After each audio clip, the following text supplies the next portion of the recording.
all these migration patterns are usually run by a data engineering team, which usually handles also the infrastructure, but developer expectations are way different than that. What developers expect are autonomy. They usually don't want to have dependencies with infrastructure or data engineering teams.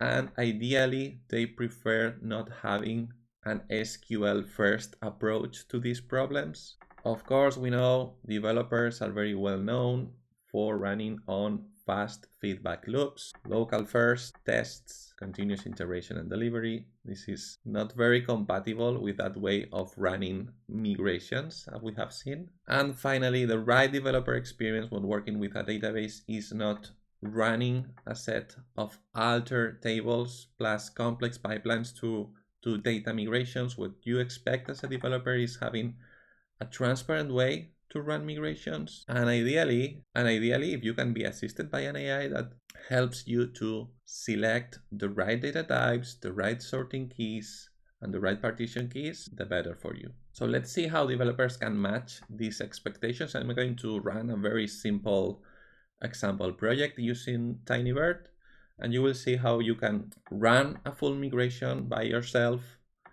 test locally, and deploy to production with a single command, and having the developer experience that you expect. You don't have to think on migrations, and you can run everything assisted by an AI. To demonstrate how schema evolution can be done the right way, I'm going to make this web analytics dashboard multi-tenant, which means I'm going to add a tenant ID column, and I'm going to modify the whole project so that tenant ID is used in all materialized views, in all queries, with the right sorting key, etc. So I'm using this template.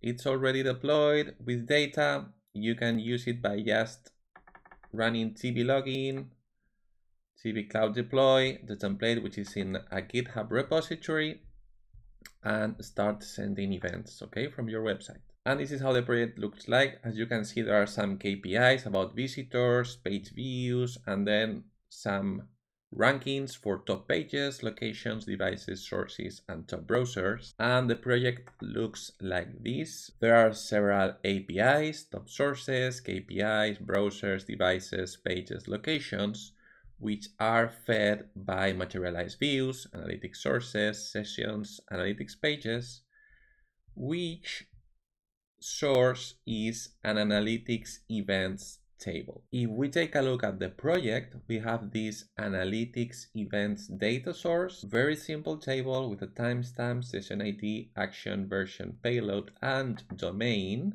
And then there is a number of materializations to aggregate some metrics per domain, device, browser, location, path name, and date. Same for sessions, same for sources, etc.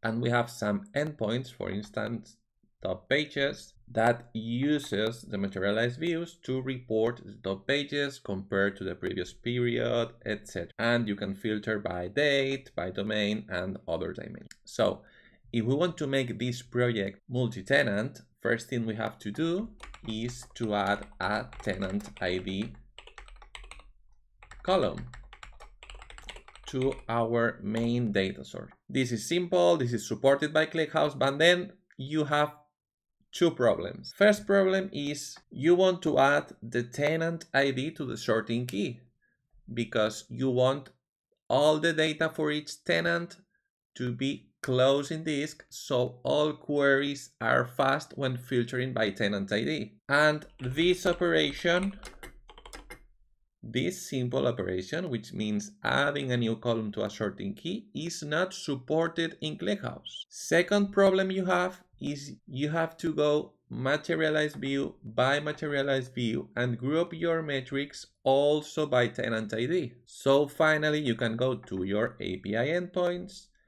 and in the same way you have a filter by date or by domain, you can filter by tenant ID. So your application, your dashboard is multi-tenant. So we've seen these three problems. First problem, you cannot modify sorting key.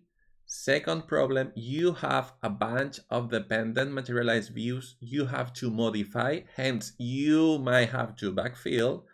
And third, you have to adapt all your API endpoints and your dashboard.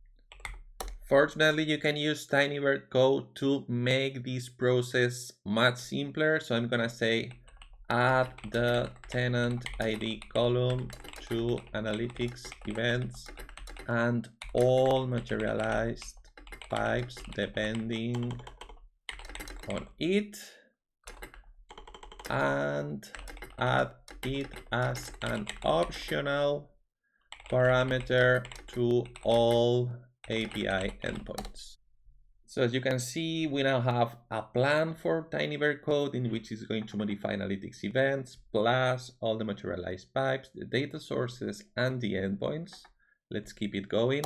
It's gonna go resource through resource, telling the different changes it's gonna perform. Same with all materialized views. Note it's adding the new column plus adding the column in the first place in the sorting key, which is the right place it needs to be. And as you can see, if we look at the top pages API endpoint, is adding correctly the filters, so you can pass a tenant ID parameter to the request, and the SQLs are gonna be filtered by tenant ID. Okay, so once it finishes, we can check the diff for the project and we can see how all the tables have been modified. The new column has been added. It has been added to the engine sorting key. All the materialized pipes have been modified. And finally, all the pipe endpoints include the new parameter, okay? Now you might think, okay, how do I deploy this change? Because it's adding a new column, but it needs to do a backfill operation on all materialized views. Plus, it needs to modify all API endpoints on a production project. So this is as simple as running TB Cloud deploy. This deploy command is going to give you 3 benefits. First thing is going to automatically version the resources as needed. Second thing is going to decide what is the best backfill mechanism, and it's going to do it transparently and using separate compute resources. And finally, it's going to take care of atomically switch your project once all data migrations process have finished. So basically with one single command, you just deploy your project as it was a stateless project, and you don't have to take care of anything else. Just keep working on your application to adapt to, in this case, the new tenant ID column. Once the deployment finished, note this might take a few minutes or hours depending on the size of your project. Once the deployment finished, it went live and we have our analytics events table with a new tenant ID column. We are leaving it empty for now. And all materializations, for instance, analytic pages, contains the new tenant ID column, so it's being grouped by it. If we look at the target data source for that table, we can see it's being sorted by that column, which is important, so queries are fast over this table. And the same thing for endpoints. So we've get our local changes and they've been correctly deployed to production.